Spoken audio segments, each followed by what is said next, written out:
नमस्कार, मैं कमलेश कबीर आपका एक बार फिर स्वागत करता हूं इस नए एपिसोड में। आज हम बात करेंगे ओपीएस स्कीम, जिसकी लड़ाई जो है वो अंतिम दौर में पहुंच गई है। इससे पहले भी आपने देखा था कि 10 अगस्त को दिल्ली के रामलीला मैदान में ओल्ड पेंशन स्कीम को लेके लाखों कर्मचारी इकट्ठा हुए थे और उन्होंने केंद्र सरकार को चेतावनी भी दी थी। अब उसी कड़ी में उसके बाद में 3 दौर की जो है वो रैलियां खत्म हो चुकी है और अब ये जो लड़ाई है वो चौथे दौर में पहुंच चुकी है। तो अब तक इसमें क्या हुआ, नई पेंशन स्कीम से क्या दिक्कत है और ओल्ड पेंशन स्कीम जो है वो क्या रंग लाएगी, ये बड़े एक जिसको कहते हैं कि लोकसभा चुनाव से पहले सवाल है केंद्र सरकार के लिए। क्योंकि इससे पहले भी हमने देखे था कि ऐसे आंदोलन जो होते हैं वो चुनाव में जो है वो सरकार को, सत्ता पक्ष को हमेशा जो है वो नुकसान देते हैं।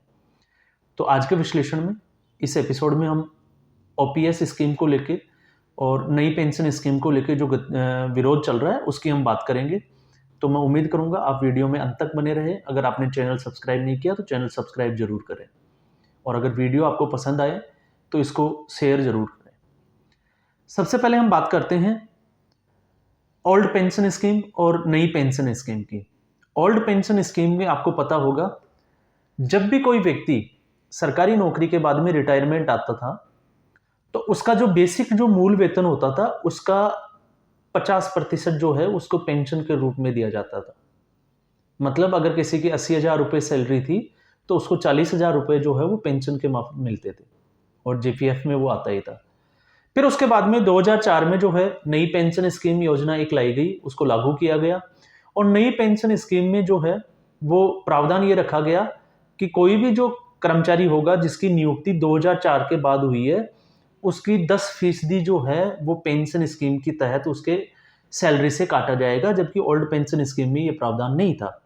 उसके बाद में नई पेंशन स्कीम को जो है वो स्टॉक मार्केट के तहत दे दिया गया। अगर इसका भाव अगर चढ़ रहा है तो आपको पेंशन ज़्यादा मिलेगी और अगर स्टॉक मार्केट में जो है वो अगर भाव डाउन चला गया तो इसके जो है पेंशन कम मिलेगी। और इसी को लेके जो है वो पूरे देश भर में जितने भी जो लाखों कर्मचारी, सरकारी जो कर्मचारी हैं, वो रैली प्रदर्शन जो है वो शुरू कर चुके हैं। और अब जो है वो चौथी रैली जो है वो 10 दिसंबर को तय की गई है। चौथी रैली 10 दिसंबर को होगी, लेकिन केंद्र सरकार को ये भी अल्टीमेटम दे दिया गया है कि अब जो है वो इसको लेके अनिश्चितकालीन हड़ताल जो है वो शुरू की जाएगी। और ऐसा कैसे किया है वो भी हम समझ लेते हैं। अभी जो है जितने भी जो सरकारी कर्मचारी जो रिटायरमेंट आ चुके हैं उनकी एक जिसको कमेटी जो बनाई गई है जेसीएम, और जेसीएम के सचिव जो है वो है शिव गोपाल मिश्रा।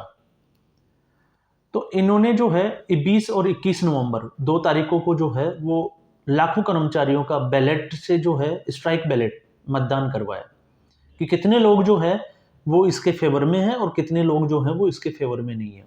और आपको यकीन नहीं होगा, इसमें डिफेंस भी शामिल है और रेलवे भी शामिल है। तो डिफेंस के 400 से ज़्यादा यूनिट का जो है वो स्ट्राइक बैलेट कराया गया और उसमें से लगभग 4 लाख जो कर्मचारी हैं वो ये चाहते हैं कि ओल्ड पेंशन स्कीम जो है वो वापस से बहाल की जाए। मतलब लगभग स्ट्राइक बैलेट का जो नतीजा रहा वो 97% रहा। ठीक ऐसे ही रेलवे के भी लगभग जो है वो 11 लाख कर्मचारियों को लगभग 7,000 से ऊपर डिविजन्स में जो है वो स्ट्राइक बैलेट कराई गई और उसका परिणाम ये निकला कि 96% लोग जो है वो ये चाहते हैं कि ओल्ड पेंशन स्कीम जो है वो वापस से लागू की जाए।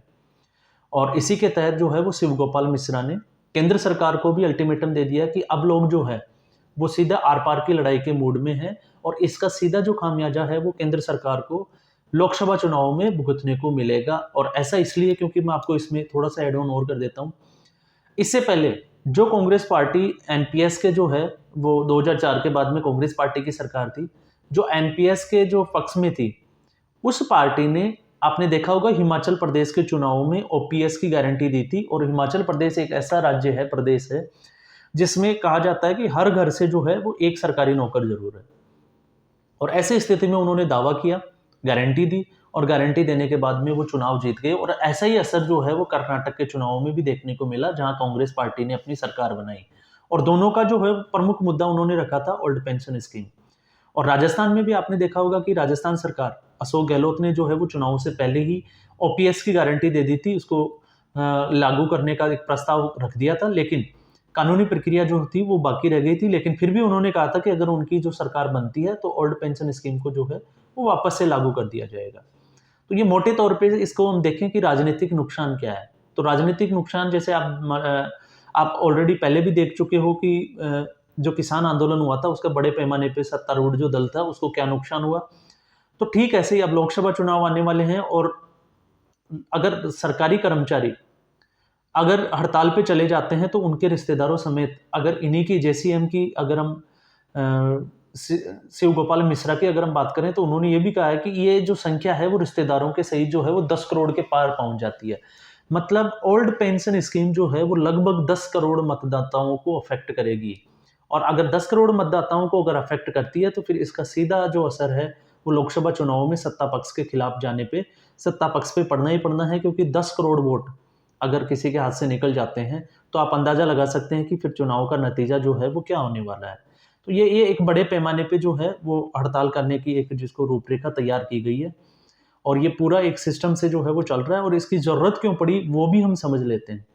ज़रूरत इसलिए पड़ी कि जो व्यक्ति एनपीएस में आने के बाद में 3 मोटे तौर पे मैं इसमें एग्जांपल इंक्लूड करूंगा कि जिस व्यक्ति की पेंशन जो है वो न्यू पेंशन स्कीम के तहत 2417 रुपए मिल रही है, अगर वो व्यक्ति अगर ओल्ड पेंशन स्कीम में, क्योंकि इससे पहले भी आपने देखा होगा मैंने एक वीडियो बनाया था ओल्ड पेंशन स्कीम को, उसमें उत्तर प्रदेश की ही एक टीचर का हमने एक वाक्य लिया था जिसको जो है वो 1500-1700 रुपए जो है वो पेंशन मिल रहे थे, और उनकी जो सैलरी थी वो लगभग 80,000 के आसपास पे जो है वो रिटायरमेंट आते हैं।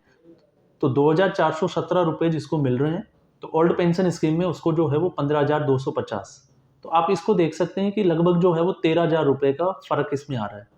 दूसरा, इसमें अगर जिसका बेसिक इसमें पेंशन की अगर हम बात करें 2506 है, तो उसकी जो है वो पेंशन ओल्ड पेंशन स्कीम में अगर वो जाता है तो वो 17,000 से ऊपर चली जाती है। ठीक ऐसे ही जिसको 4,900 रुपए न्यू पेंशन स्कीम के तहत पेंशन मिल रही है, अगर हम उसकी बात करें तो उसकी जो ओल्ड पेंशन स्कीम में जो पेंशन जाती है वो 28,000 से ऊपर चली जाती है। तो आप इससे अंदाजा लगा सकते हैं कि एक व्यक्ति जो है वो 30 साल से ज़्यादा जो है वो सरकारी नौकरी में अपना जीवन का देता है, और उसके बाद में अगर वो रिटायरमेंट आता है तो रिटायरमेंट आने के बाद में वो ये सुनिश्चित करता है कि उसका बुढ़ापा जो है वो कैसा चलेगा, और उसी के तहत जो है ये पेंशन स्कीम जो है वो रखी जाती है। लेकिन अगर एक व्यक्ति जो है वो पूरी ज़िंदगी अगर सरकारी नौकरी में देता है और उसके बाद में अगर उसको 2400-2500 रुपए अगर पेंशन बन स्कीम में अगर उसको पेंशन बनती है, तो फिर वह असुरक्षा की स्थिति में आ जाता है।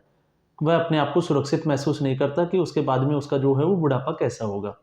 इसलिए ये जो है, ये देश भर में एक जो अभी जेसीएम के द्वारा जो है वो एक जिसको कहते हैं कि पूरा माहौल तैयार किया जा रहा है इसके खिलाफ कि एनपीएस को जो है वो बंद किया जाए और ओपीएस को लागू किया जाए। और इससे पहले भी आपने देखा था कि NMOPS national movement for old pension scheme के तहत 10 अगस्त को रामलीला मैदान में एक रैली हुई थी। तो उसमें भी आपने देखा था कि लाखों कर्मचारी जो है वो इकट्ठा हुए थे, सरकार को जो है वो अल्टीमेटम भी दिया था, और उसका जो है वो असर देखने को भी मिला था। अब अगर हम सरकार के पक्ष की बात करें तो सरकार जो है इससे पहले आपको पता होगा जून में एक कमेटी बना दी गई थी वित्त सचिव की देखरेख में, वित्त मंत्रालय के वित्त सचिव की, और उसमें जो है इन्होंने ओपीएस की बात नहीं की थी। हालांकि एक फैक्ट उस वक्त एक मैसेज जरूर चला था कि ओपीएस पे जो है वो सरकार काम कर रही है, लेकिन सरकार ने जो है वो ये कहा था कि ओपीएस की बहाली के ऊपर कोई काम नहीं होगा। हालांकि एनपीएस में इस साल के अंत तक जो है वो कुछ सुधार की गुंजाइश है, तो वो सुधार कर दिया जाएगा। और आपने देखा होगा राजस्थान के चुनावों में जब एक प्रेस कॉन्फ्रेंस में अमित शाह से एक सवाल पूछा गया था, तो अमित शाह ने भी ये कहा था कि हमने एक कमेटी बनाई है, कमेटी जो है वो क्या प्रस्ताव रखती है उसके बाद में इस पे विचार किया जाएगा। तो इससे ये साफ नजर आता है कि केंद्र सरकार जो है अभी ओल्ड पेंशन स्कीम के मूड में नहीं है वापस लागू करने में। वो एनपीएस में ही क्या संशोधन किए जा सकते हैं, क्या सुधार किए जा सकते हैं, उसके ऊपर विचार कर रही है। तो ऐसी स्थिति में अब दोनों, चाहे जेसीएम हो चाहे केंद्र सरकार हो, उनमें टकराव की स्थिति जो है वो और ज्यादा जो है वो बनने के आसार है। और अब ये अंदाजा हमें जो है इस बात का इससे ही लगाया जा सकता है कि इसकी पहली जो रैली थी रामलीला मैदान में 10 अगस्त में, उसमें बिना किसी इस मूवमेंट के सिर्फ एक रैली जो रखी गई थी उसमें जो है वो लाखों कर्मचारी इकट्ठा हो गए थे। तो अब जो है वो देश भर में इसके लिए एक माहौल बनाया जा रहा है, और उसके बाद में अब तो इसमें जो है वो राजनीतिक पार्टियां भी कूद पड़ी है, और राजनीतिक पार्टियां तो जरूर ये चाहेगी कि जो है वो सत्ता पक्ष केंद्र सरकार को जो है वो इसका खामियाजा भुगतना पड़े।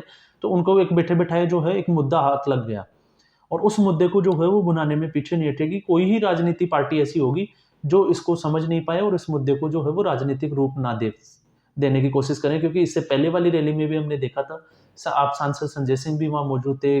इसके अलावा कांग्रेस के कुछ नेता भी जो है वो इसके मंच के ऊपर मौजूद थे। हालांकि आम आदमी पार्टी के सांसद जो है संजय सिंह अब तो जेल में है, लेकिन इन्होंने खुले तौर पे जो है इन कर्मचारियों को जो है समर्थन दिया था। लेकिन अब जो है 10 अगस्त को जो रैली होने वाली, 10 दिसंबर जो रैली तारीख की गई है, अब उसमें अंदाजा यह लगाया जा सकता है कि इसमें जो है वो लाखों में नहीं, लाखों में भी जो है वो संख्या बहुत ज्यादा होने वाली है। और उस स्थिति में अब केंद्र सरकार का अगला कदम क्या होगा, ये एक देखने वाली बात होगी। तो अब इसमें एक चीज मैं और ऐड करना चाहूंगा, आखिर एनपीएस की जरूरत सरकार को क्यों पड़ी? तो सरकार ने जो है वो 2004 से पहले जो सरकारी कर्मचारी थे उनके ऊपर ये लागू नहीं हुई। 2004 से 4 के बाद जिनकी नियुक्ति हुई है एनपीएस उनके ऊपर ही लागू किया है। तो आरबीआई की एक रिपोर्ट आई थी, तो आरबीआई ने जो है वो ये बताया था कि ये जो बजट का जिसको कहते हैं कि अगर ओपीएस लागू की जाती है, एनपीएस जो है उसके बाद में ओपीएस वापस लागू की जाती है, तो 4.5 गुना जो है वो बजट के ऊपर इसका और अधिक भार पड़ेगा, बढ़ जाएगा इसका बजट। और साथ में अगर हम इसको देखें तो ये जो है वो 2060 तक जाते जाते जो है वो 0.9% जो है वो बजट का एक हिस्सा बन जाएगा। और उस स्थिति में जितने भी जो चाहे राज्य सरकार हो चाहे केंद्र सरकार हो, इस पे अतिरिक्त बोझ पड़ेगा और उस वजह से जो है वो आर्थिक हालात जो है उस राज्य के खराब हो सकते हैं। इसलिए जो है एनपीएस जो है वो ज्यादा अच्छा है ओपीएस के बजाय। लेकिन अब यही जो चीज है वो सरकार के जो है वो गले की हड्डी बनती हुई दिखाई दे रही है। तो ये एक बड़ा मुद्दा है और आने वाले समय में ये देखने को मिलेगा, जैसे कि केंद्र सरकार का एक कृषि कानून आया था और उसमें क्या बवाल हुआ था, और उसके बाद में उसको कृषि कानून को जो है वो प्रधानमंत्री को समय याचना के बाद वापस लेना पड़ा था। तो क्या इस बार भी जो है वो ऐसी स्थिति बनेगी? ये एक बड़ा सवाल होगा कि कर्मचारी जो है वो कितनी संख्या में जुटेंगे, क्या प्रदर्शन करेंगे, क्योंकि कर्मचारियों ने तो ये भी अल्टीमेटम दे दिया है देश भर जो है वो देश बंद करने की, भारत बंद जैसी जो हड़ताल है वो की जाएगी, रेलवे मार्ग अवरुद्ध किए जाएंगे, राष्ट्रीय राजमार्गों को अवरुद्ध किया जाएगा। और ऐसी स्थिति में जो है वो सरकार इससे कैसे निपटती है, ये एक बड़ा सवाल होगा। तो आज के एपिसोड में बस इतना ही, फिर हम एक नए एपिसोड के साथ हाजिर होंगे। तब तक के लिए धन्यवाद।